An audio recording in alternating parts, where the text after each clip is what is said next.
Hey everyone, welcome back to the daily Bhagavad Gita reading practice.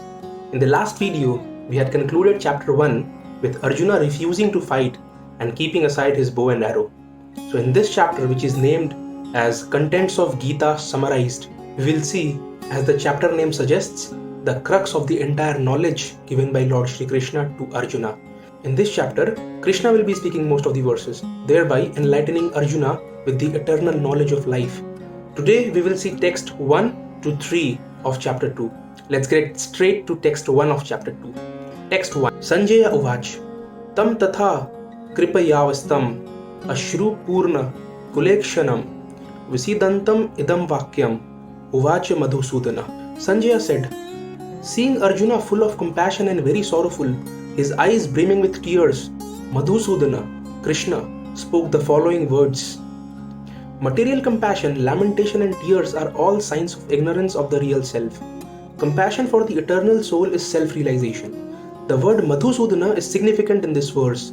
Lord Krishna killed the demon Madhu, and now Arjuna wanted Krishna to kill the demon of misunderstanding that had overtaken him in the discharge of his duty.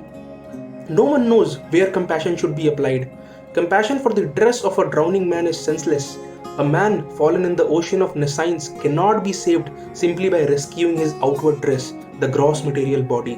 One who does not know this and laments for the outward dress is called a Shudra, or one who laments unnecessarily. Arjuna was a Kshatriya, and this conduct was not expected from him. Lord Krishna, however, can dissipate the lamentation of the ignorant man, and for this purpose, the Bhagavad Gita was sung by him.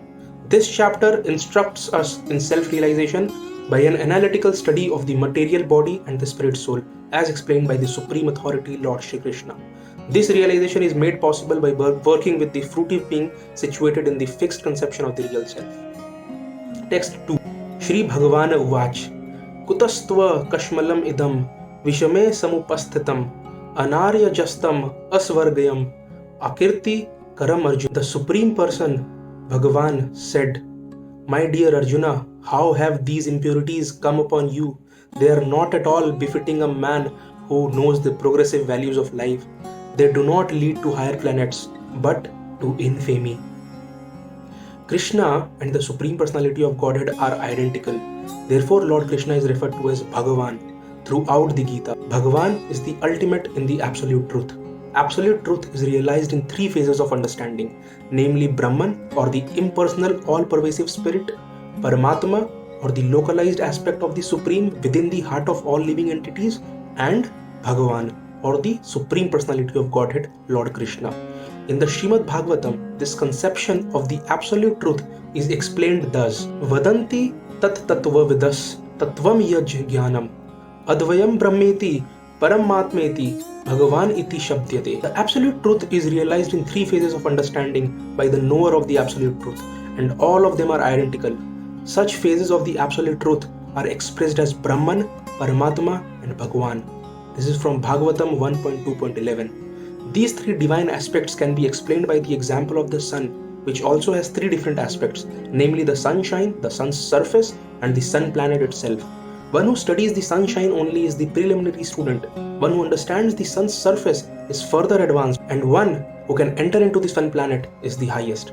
Ordinary students who are satisfied by simply understanding the sunshine, its universal pervasiveness, and the glaring effulgence of its impersonal nature may be compared to those who can realize only the Brahman feature of the absolute truth. The student who has advanced still further can know the sun disk, which is compared to the knowledge of the Paramatma feature of the absolute truth. And the student who can enter into the heart of the sun planet is compared to those who realize the personal features of the supreme absolute truth. Therefore, the Bhakts or the transcendentalists who have realized the Bhagavan feature of the absolute truth are the topmost transcendentalists. Although all students who are engaged in the study of the absolute truth are engaged in the same subject matter. The sunshine, the sun disk, and the inner affairs of the sun planet cannot be separated from one another, and yet the students of the three different phases are not in the same category. The Sanskrit word Bhagavan is explained by the great authority Parashar Muni, the father of Vyasadeva. The Supreme Personality who possesses all riches, all strength, all fame, all beauty, all knowledge, and all renunciation is called Bhagavan. There are many persons who are very rich, very powerful, very beautiful, very famous, very learned, and very much detached, but no one can claim that he possesses all riches, all strength, etc. entirely. Only Krishna can claim this because he is the Supreme Personality of Godhead. No living entity, including Brahma, Lord Shiva, or Narayana, can possess opulences as fully as Krishna. Therefore, it is concluded in the Brahma Samhita by Lord Brahma himself that Lord Krishna is the Supreme Personality of Godhead. No one is equal to or above him. He is the primeval Lord or Bhagavan, known as Govinda, and he is the supreme cause of all causes. Ishvara Parma Krishna Satchidananda Vigraha Anadir Adir Govinda Sarva Karana Karanam. There are many personalities possessing these qualities of Bhagavan, but Krishna is the supreme because none can excel him. He is the supreme person and his body is eternal, full of knowledge and bliss. He is the primeval Lord Govinda and the cause of all causes. This verse was from Brahma Samhita 5.1. In the Bhagavatam also there is a list of many incarnations of the Supreme Personality of Godhead, but Krishna is described as the original personality of Godhead, from whom many incarnations and personalities of Godhead expand. Ete chamsa kala pumsa Krishnastu Bhagavan Swayam Indrari Vyakulam Lokam Mridyanti Yuge Yuge. All the lists of the incarnations of Godhead submitted herewith are either plenary expansions or parts of the plenary expansions of the Supreme Godhead, but Krishna is the Supreme Personality of Godhead himself. This was from Bhagavatam 1.3.28. Therefore, Krishna is the original Supreme Personality of Godhead, the absolute truth, the source of both the super soul and the impersonal Brahman. In the presence of the Supreme Personality of Godhead, Arjuna's lamentation for his kinsmen is certainly unbecoming, and therefore Krishna expressed his surprise with the word kutas, wherefrom. Such unmanly sentiments were never expected from a person belonging to the civilized class of men known as Aryans. The word Aryan is applicable to persons who know the value of life and have a civilization based on spiritual realization. Persons who are led by the material conception of life do not know that the aim of life is realization of the absolute truth, Vishnu or Bhagavan, and they are captivated by the external features of the material world, and therefore they do not know what liberation is. Persons who have no knowledge of liberation from material bondage are called non-Aryans. Although Arjuna was a Kshatriya, he was deviating from his prescribed duties by declining to fight. This act of cowardice is described as befitting the non-Aryans. Such deviation from duty does not help one in the progress of spiritual life, nor does it even give one the opportunity to become famous in this world. Lord Krishna did not approve of the so-called compassion of Arjuna for his kinsmen. Let us see text 3. Klabhyam ma smagama partha naitatve upapadyate shudram hritya daurapalyam tektvostishta parantapa. O son of Pritha, do not yield to this degrading impotence. It does not become you. Give up such petty weakness of heart and arise, O chastiser of the enemy. Arjuna was addressed as the son of Pritha, who happened to be the sister of Krishna's father, Vasudeva. Therefore, Arjuna had a blood relationship with Krishna. If the son of a Kshatriya declines to fight, he is a Kshatriya in name only.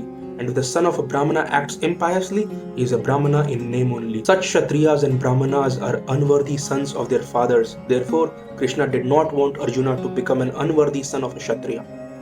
Arjuna was the most intimate friend of Krishna, and Krishna was directly guiding him on the chariot.